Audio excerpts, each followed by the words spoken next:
Our topic of our interview is the obesity. And we choose this topic because we think it's a really common thing in today's world. For example, personally me, I have a lot of overweight friends. And I think I'm responsible for them. I have to motivate them for some ways to lose weight. And I will be a kindergarten teacher, and I can see overweight children in the kindergarten, and I think it's getting worse and worse. So I think we have to do something, and that's why you're here, because we want to know a lot of things about the obesity. So what's your opinion about the obesity? I totally agree in the fact that I think it's a big problem that's around, especially in the UK now. There's definitely changed from sort of like 20-30 years ago. It's like rising and rising and rising, and I think it's become like more accepted now that people can be obese, whereas 20-30 years ago if somebody was obese it was like a big thing, but now if somebody's obese it's just accepted that they're obese, and sometimes there's not enough done around that subject. So I think it's a big thing that needs to be addressed. And you think that it's a more common thing in the UK then? Don't see America, because America will obviously we're now following like America, as in that we're getting, but in terms of other European countries we're the highest in terms of obesity rates, which obviously needs to be. Why should England be like that and other countries aren't? I know other other European countries are rising as well, but UK has literally gone like, it's literally like going And why bad. is it? What do you think? I think like there's a lot of stuff to do with like the food prices. There's a lot of food accessibility, so there's a lot of like high fat dense foods that people can get hold of easily. And I think it's there's like been a culture change. People now accept obesity as just part of what the UK is, and that's just generally accepted. And I think people are exercising less because they have to work more. People have to earn a living in the UK. They have to work a lot more. You look at maybe say Spain, for example, they have like siestas and stuff like that. But it's true though, like their working patterns different. Like English Be careful what you're saying, Spanish girl. But it's true. UK people have to work long hours, and if you have a family, and then it's time constraint as well, so people don't have the time to do it, and all they want to do, there's so much, like you go into any shops, the first thing you see is chocolate, crisps, stuff like that, so it's not, if you go to pay petrol in a petrol station, there's not apples and fruit and stuff like that, it's all chocolate, but that's just the way England is now. That's accepted to why it is. So one reason is the time. We have less time. So people don't have the time. Fat, high dense foods too accessible. People can get hold of it. It's too cheap as well. More expensive. The better food is generally more expensive. For your fast food, that's been a big thing. You can't go more than a couple of miles without being a McDonald's now. It's like it's following like America. Personally, me, I ate a lot of chocolate and bad things when I'm sad. So it's kind of an emotional thing. Could be, especially for girls. People have said it's like genetics. People. Over time, like genetics can play a part in it. If obviously if your parents are bigger and they're obese, then obviously what they feed you as a child is going to have an impact on what happens. So parent influence is a massive thing. If a parent is fit and healthy and they're not obese, the child is more generally going to grow up to be in that frame of mind. If they're constantly eating bad foods because of their parents, they can't do anything about that. That's just their upbringing. So that's all they're used to. So that could be an issue that needs to be addressed. And what do you think? What are the solutions? Because I see in the TV these commercials with these videotapes, DVDs. How old I am. With these fitness gurus, and they promise us that you will lose weight in 2 weeks. But I don't believe them. Do you believe them? No, it's something that has to be addressed properly, in my opinion. That, like I say, it's about people making a change in their life rather than it's lifestyle choices that affect it. I mean, people are naturally going to put on more weight than other people. Some people can eat what they want and not put on weight. That's just natural. Solutions to it are obviously, sometimes it's out of mine and yours hands. It's like the government that can have like a big impact on things. Why can't they just cut fast food and stuff like that? Or why can't they decrease that? Or, you know, like what they've done with cigarettes, now it's behind the shutters, so it's like not accessible, not as easy as accessible. But for us, what can we do? Like as fitness professionals, we can try and promote things like you know, businesses or personal training, or, you know, fitness classes like what we've got here and stuff like that. But there's a lot of solutions that are obviously like very difficult to determine. They can't be like, we can't pinpoint it to one solution, if that makes sense. So you're the student of the Giménez University still? You're in the last Third year? year. Third year. And what will you be? Well, it's sports studies that I'm doing. Sports studies. Yeah. But you're in your free time, you're doing this website. Yes. I will read out the headline of the website. David Bertoft. Yeah. Health, physique and diet advisor. Yes. And enter fitness model. Yes. Come on, I have to concentrate not to ask about the model fitness thing. Yeah. But so the people looking for this website because they're looking for training and nutritional advice.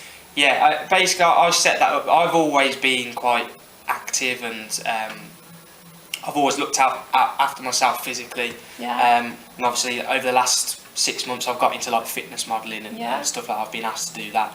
So a lot of people, obviously I've worked in the industry, so a lot of people come and ask me, can you do me a programme or can you help me lose weight? Really? Yeah. Cool. So obviously this is why it takes time, and when I wanted to do it properly, that's why I set this service up to try and help people, but obviously get a bit of a benefit from me as well, because obviously it's time consuming, so I wanted to do something properly. So the reason I set it up was to help people, give my advice that, you know, I've learned over the last 10 years of like training, coming out of school and playing like professional sport and stuff. So I feel I've got a good knowledge of how to help people lose weight, so combat obesity. And for people who want to just generally improve their health, whether that's through training or losing weight or eating right.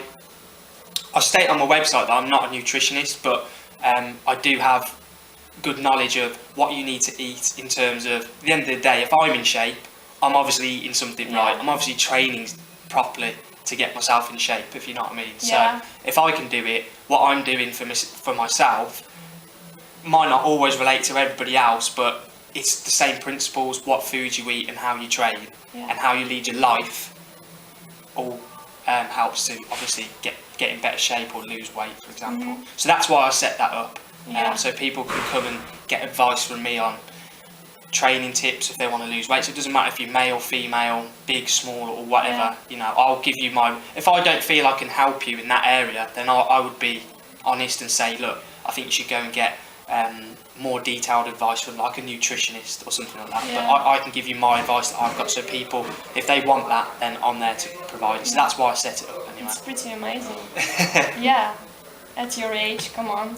Well, it wasn't set up to like make loads of money or anything like that. For me, it's important that if people come and ask me for advice, if I've got this wealth of knowledge, then it's important for me to give that back to people. You feel responsible. I feel responsible for doing it. At the end of the day, if people come and ask me, I'm not going to say no, but at the same time, I want to do it properly. So that's why I set up the service in the first place. And so your family is a sports thing too? No, not really. I mean, I played football up until 19. So from age of 12 to 19, I played professional football from 16 to 19. So obviously, exercise, fitness, nutrition has always been a part of me. But a lot of people don't know about that side of it. And for us, and for me as like a fitness professional, it's easy sometimes to forget about those people that don't know about it. So you need people that can obviously give that advice back, if that makes sense. Okay, our last question is, how do you keep your body in shape? Because we saw your photos, and come on, it's Photoshop, obviously. It's not Photoshop. It's not Photoshop. No, Okay, I'm kidding. So how do you do that?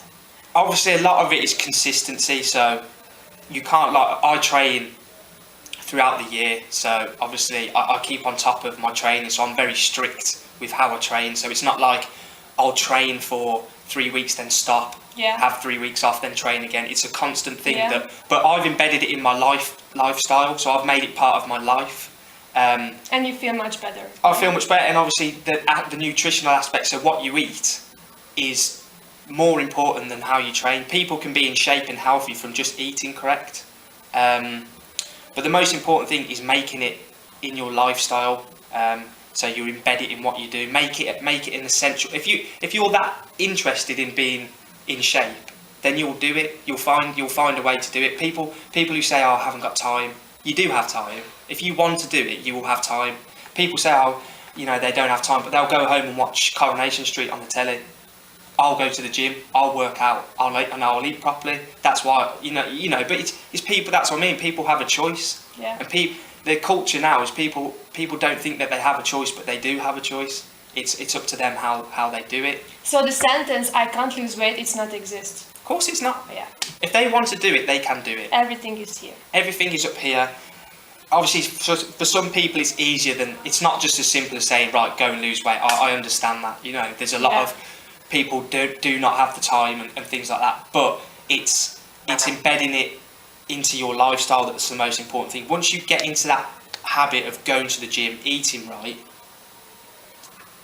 it becomes part of you, and that's what people need to understand. Yeah. Okay, thank you. And thanks for doing this website. Not a problem. Amazing. Thank you. Thank you. We're doing an interview about obesity because it's a really common problem nowadays, and wanted to know your opinion. And first of all, wanted to know, what do you think about obesity? I think first thing you say when people say obesity, the first thing you think of is bad health. I think first of all, and there's you see a lot of that in this country. That's for sure. You're probably in Birmingham. You're probably in like one of the prime areas, I'd say, for obesity in the country. Is one of the top areas for seeing high rates of obesity. I think that you also, with that, you sort of associate extra costs on, like, towards healthcare and stuff like that, the strain on like the NHS, and you think it's something that perhaps could be avoided if it's approached in the right way. What are the possible reasons for people being overweight, do you think? Apart of the health thing, also, do you think there are another? I think some people are just quite unaware of what they put into their mouth sometimes. I'm thinking of nutrition first of all.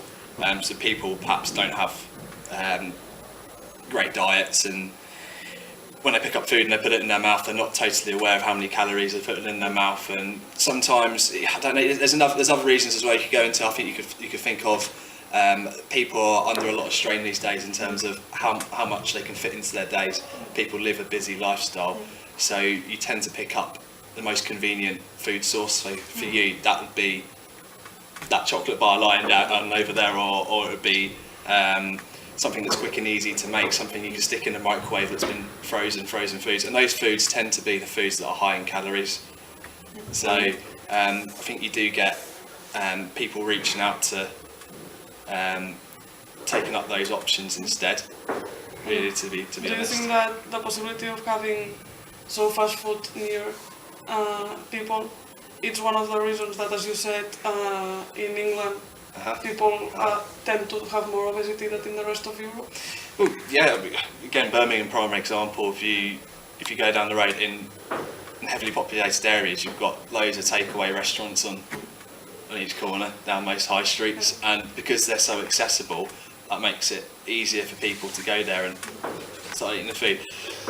Which of course means people are going to be eating extra calories, which means they are going to put on extra weight. On the other hand, of course, not just nutrition, but perhaps people getting active as well.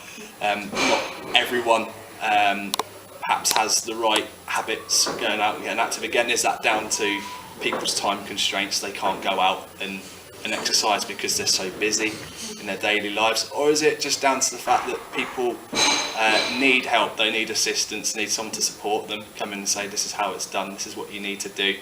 I think if you're in that situation, I think the help is there to find, but people sometimes wait until they get themselves into a bit of a state before they actually reach out for the help, or it takes a GP to say to them, look, Yeah, so maybe they have to feel really uncomfortable with them. Yeah, that's it. doing Yeah, a lot of people I think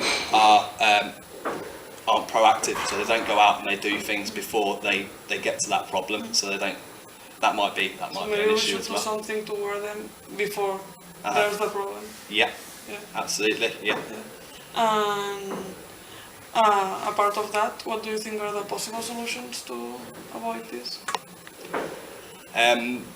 So I guess that would be education. So educating children from a young age, right through, teaching them right ways to eat, good habits, bringing them to good habits. You look at people have been trying this. You look at Jamie's school dinners, where he's come in and he's gone into schools and he's tried to change perhaps the food they're using there, fresh vegetables, using those instead of some of the chips and fish and chips and things like that, chips on the menu, and trying to change it and freshen things up and make that kind of food interesting for children as well, because maybe it doesn't appeal to them because it's not sweet and it's not fatty, which as a child you wouldn't know any better. You'd go and you'd reach for that food because that's the food that tastes best. So yeah, educating children from a young age. And it's not just that, it's not just kids, it's actually into university years, because in university years between the ages say 18 and 21, that's when you come in, that's when you find your habits and you tend to sort of When you're alone. stick. Yeah. But if people can be educated coming into that time for how to cook nice nutritious meals, especially with how people are struggling with money at the moment, people can do it on a low budget, then that can help in university to get into those habits and actually stick. So it's actually helping students maintain healthy lifestyles as well. So not just adolescents, but obviously way up into 18 to 21 category as well. That's a vital time to sort of keep concentrating on Like the youth. start from the beginning. Yeah, start from the beginning and work up. Yeah, I'd say that's probably the key thing right now. Okay. And can you give us some reasons why are you dealing with this field as a working in a gym and Yeah, I think that you feel like you can actually make a difference. We have a couple of gentlemen that come in and use our gym, and they have been doing so now for several months, and you've seen a drastic change. They've had to give up a lot of their time to come in. They come in literally every day, and it's a huge amount of effort. And when you see that happening, you see that dedication from someone, it actually gives you a bit of a lift yourself. So it's good to see that. That's kind of a motivation for myself as well. It's good to see people coming in and using it. see that your work is getting progress, it's doing something to people? Yeah, it is. You get a sense of joy out of it. I think if you see someone coming in and they're working, not necessarily whilst they're working hard in the gym, you feel sorry for them at that point because they're sweating like it's but when you see a change in someone, then you do get a bit of gratification from it. Yeah, you're like, yeah, it's good. Yeah. And finally, how do you keep your body healthy?